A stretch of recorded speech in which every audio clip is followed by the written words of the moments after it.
16주차 2차시 수업을 시작하겠습니다. 이 도표로 우리 영어 영문학 인문 전체 수업을 마무리하려고 합니다. 이 편은 이 문학 작품을 혹은 문학 텍스트를 해석하는데 아주 유용하게 많은 사람들이 사용하고 있는 그런 도표입니다. 에브람스라고 하는 이 학자가 만든 Theories of Literary Criticism이라고 하는 책에 나오는 내용을 이 도표로 그 내용을 요약을 할 수가 있습니다. 자, 이 표를 보면은 표의 한 가운데는 텍스트와 워크라는 게 있습니다. 이제 우리가 문학 작품이라고 그러는데 옛날에는 모두 다 그것을 literary work라고 그랬습니다. 그러나 요즘은 모두가 다 literary work라고 그러지 않고 literary text라고 이야기를 하죠. 텍스트입니다. 자, 이제 텍스트와 work의 개념의 차이가 뭐냐면은 work라고 하는 이 개념을 쓸 때는 문학 작품은 그 자체로서 완결된 의미를 갖고 있다고 생각했던 그 사고방식에서는 이 작품이라는 것을 work라고 하는 이 용어를 씁니다. 그러니까 시간과 공간이 바뀌어서도 그 문학 작품에 담겨진 의미는 그렇게 변하지 않고 그 자체로서 완결될 수 있다고 보는 것이죠. 자, 그런데 이제 텍스트라고 하는 이 용어를 사용하면은 그 문학의 어떤 그 의미는 시간과 공간에 따라 항상 유동적입니다. 항상 변할 수 있다는 이야기죠. 그래서 여기서 텍스트라는 개념은 이 텍스트의 그 의미가 바로 사회에서 역사적인 배경에 따라서 또 어떤 지리적인 배경에 따라서 시간적인 배경에 따라서 바뀔 수 있는 그런 그 대상을 이야기를 하면서 우리는 텍스트라는 용어를 씁니다. 실제로 학술적인 용어를 쓰자면은 문학 작품보다는 문학 텍스트가 더 엄밀하게 맞습니다. 현재 비평의 어떤 그 영역에서는 다 이것을 문학 텍스트라고 그러죠. 그러나 우리가 워낙 개념 입에 문학 작품이라는 이 말이 익어 있기 때문에 그냥 작품으로 하겠습니다. 자, 이 작품 자체가 바로 문학 비평의 한 영역입니다. 문학 비평이라는 것은 문학 작품을 해석을 하고 문학 작품을 평가하고 그 가치를 검증하는 작업이죠. 자, 이제 문학 비평에서 첫 번째 이제 그 요소가 되는 것은 중심이 되는 것은 텍스트 또는 워크입니다. 이제 비평의 유형에 따라서 어떤 비평은 이 1에 초점을 맞추고 어떤 비평은 2에 어떤 비평은 3에 어떤 비평은 4에 이제 더 초점을 맞추면서 이제 작품을 평가하고 비평을 하죠. 여기서 제가 말한다는 것은 이 숫자를 표시해 놓은 이 영역을 더 강조한다는 말이지 이 영역 외에 다른 것들은 완전히 무시한다는 도외시한다는 그런 말은 아닙니다. 이것을 가장 크게 그 비중을 놓고서 이 어떤 작품을 평가한다는 그런 의미입니다. 자, 이제 첫 번째 가장 오래된 비평의 유형은 텍스트 혹은 워크와 이 작품이 반영해내는 위의 축을 보기 바랍니다. 네이처와 유니버스입니다. 자연과 우주이죠. 자연, 대단히 큰 개념에서 자연을 사용합니다. 물적인 개념, 국가, 아시아, 유럽 이것들이 다 네이처에 소속됩니다. 혹은 유니버스에 소속되죠. 어쨌든 이것은 3의 축은 세상의 모습입니다. 세상의 모습이고 또 인성의 모습이죠. 그래서 이 3의 축을 중시하는 이 일련의 비평가들을 우리는 모방론적 비평가라고 이야기합니다. 그 점선으로 나와 있는 mimetic theory라고 나오고 있죠. 모방론적 비평. 즉 다시 말해서 문학 텍스트가 혹은 문학 작품이 얼마나 우주와 자연을, 다시 말해서 세상의 모습을, 또 다시 말해서 우리 인간의 삶의 모습을, 조금 작게 말하자면 우리 인간의 행동을 얼마나 잘 모방해내는가, 얼마나 잘 그려내는가, 얼마나 잘 재현해내는가, 얼마나 잘 묘사하는가를 초점을 두면서 그 작품을 평가하는 비평의 유형이 바로 1과 3의 축으로 향하는 1에서 3의 축으로 향하는 이 비평 동향입니다. 바로 이것은 사조로 보면은 리얼리즘에 관련을 맺고 있습니다. 사실주의라고 하는, 얼마나 진실하게 충실하게 세상의 모습을 문학 작품이 담아내는가를 초점을 맞추죠. 이것을 비평의 유형으로 하면은 mimetic theory, 모방론이고, 그것을 사조로서 관련을 짓자면은 리얼리즘입니다. 가장 대표자는 우리가 그 텍스트 분석의 마지막에 했던 아리스토텔레스가 이러한 mimetic theory의 가장 대표적인 그 비평가입니다. 그리고 또 가장 오래된 비평의 유형이죠. 그리고 이 텍스트 그 자체만을, 이 텍스트와 다른 것의 연관성을 고려하지 않고 텍스트 자체만을 비평의 어떤 그 초점으로 삼는 비평은 objective theory라고 합니다. 객관적 비평이라고 이야기를 하죠. 바로 신비평이라든가 이런 20세기의 비평이 이런 objective theory에 속하고, 바로 텍스트의 구조, 혹은 문학 작품의 구조, 이미지, 결, 뭐 이런 것들을 중시하면서 텍스트를 분석을 하고 비평을 하죠. 자, 이제 세상을 얼마나 진실하게 반영해내는가를 초점으로 삼던 이 비평의 유형이 시간이 흐르면서, 자, 이제 2의 그 비평의 유형으로 이제 이동을 합니다. 2는 writer artist인데, 바로 텍스트와 그 아티스트의 관계, 텍스트와 라이터의 관계에 초점을 맞추는 비평 유형입니다. 바로 라이터라고 그러지만은 바로 라이터, 이 작가가 살았던 시대, 작가가 갖고 있었던 종교, 작가가 몸을 두고 있었던 어떤 사회, 이런 것들과의 관련성을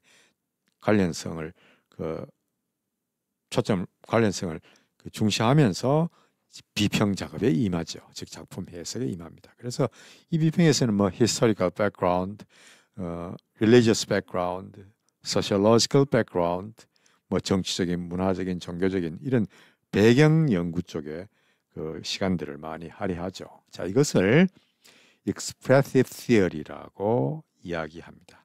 표현론입니다. 말을 하자면은 표현론적 비평이라고 이야기를 하죠. 바로 작가가 살았던 시대, 작가가 가졌던 어떤 정치 사상, 종교 사상, 작가가 몸을 담고 있었던 어떤 사회, 이런 어떤 백그라운드와의 관련성을 주시하면서 작품을 평가하는 비평 동향입니다. 자, 그것을 사조로는 낭만주의 시대에 이러한 비평 경향이 강했습니다. 로맨티시즘이죠. 그러면서 자연히 로맨티시즘에서 강조하던 것은 인간의 이성보다는 감성입니다. 그죠? 이모션입니다. 리즌보다는 이모션을 더 강조했던 그런 시대가 낭만주의 시대이고, 그러면서 이 시대의 비평은 작가가 살았던 시대의 백그라운드, 종교적인, 정치적인, 문화적인 어떤 그런 백그라운드와 작품의 관계를 그 논의의 초점으로 삼습니다. 그 다음에 이제 이 비평의 동향이 또 시간이 흐르면서 또 변화를 합니다. 그 다음에 4의 축으로 가죠. 1과 4의 축입니다. 이 작품 또는 텍스트의 리더, 독자입니다. 오디언스, 관중입니다. 이제 연극 작품을 보는 관중, 관객, 또 책을 읽는 리더. 그러니까 독자와 관객들이 어떻게 그 작품에 반응을 하는가. 이 작품의 어떤 효과에 초점을 맞추면서 이제 작품을 해석을 하고 작품을 평가했던 그런 비평 동향이죠, 그죠? 자, 이것을 pragmatic theory라고 이야기를 합니다. 실용론적 이론이고 실용론적 비평입니다. 바로 텍스트가 독자에게 어떤 효과를 가져다 주는가, 어떤 영향을 미치는가, 뭐 이런 종류의 그 평가 작업을 하고 있습니다. 그래서 이것을 프로그래머틱 시어리라고 하면서 이 독자 반응 비평이라고 이야기를 하죠. 아주 20세기 최근의 비평 동향이 바로 이러한 독자들의 또 관객들의 이 마음속에 이 작품이 어떻게 투영이 되는가를 그 저점으로 삼고서 비평 작업을 하고 있습니다. 프로그래머틱 시어리입니다.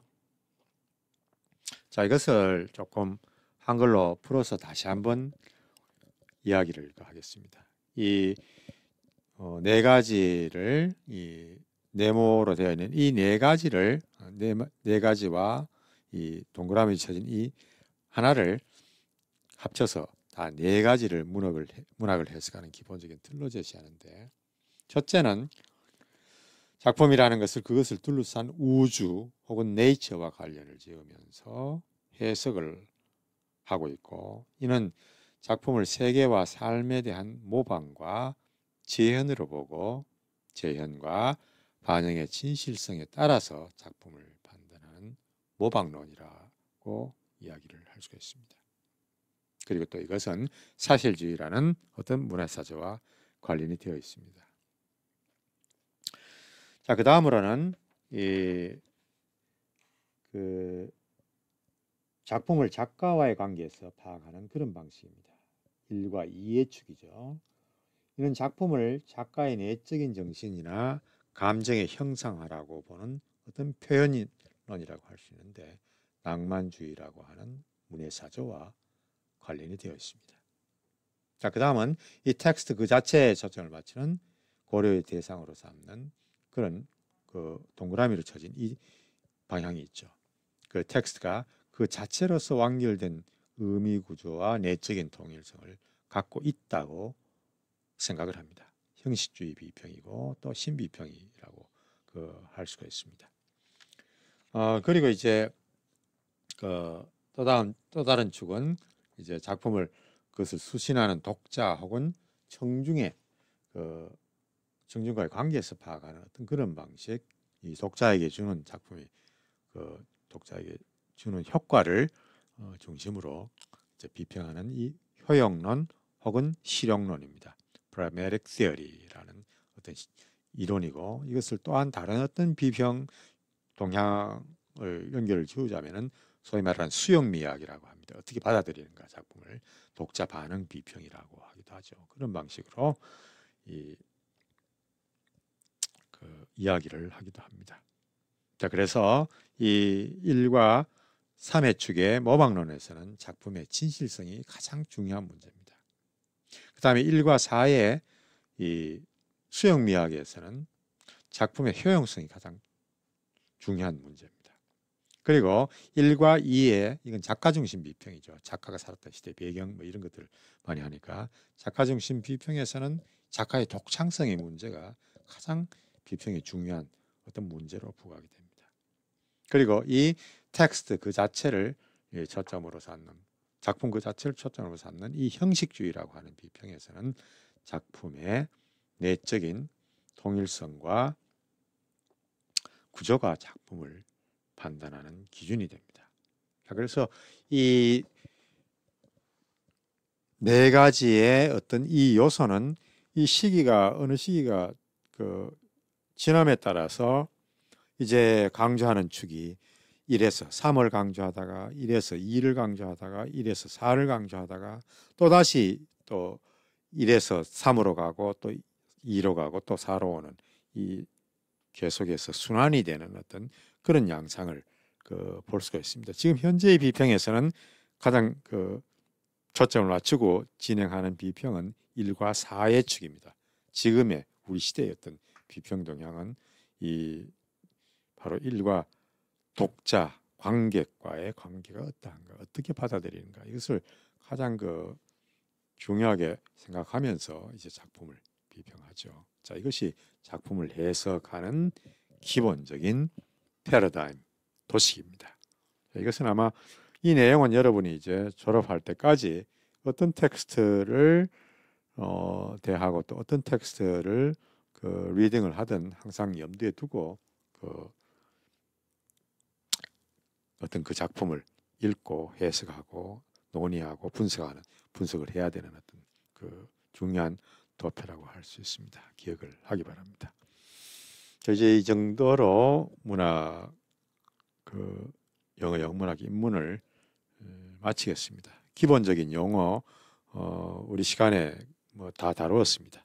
또 조금 영어학은 조금 제가 덜 다루는 덜 깊이 있게 조금 아주 기본적인 개념만 이야기하는 경향이 있었지만은 문학의 중심 개념은 우리가 완전히 다 다루었습니다. 바로 이러한 것들이 여러분의 영문학 작품을 공부를 하고 또 그것을 이해를 하고 또 어떤 분석을 하는데 도움이 되기를 기대를 하겠습니다.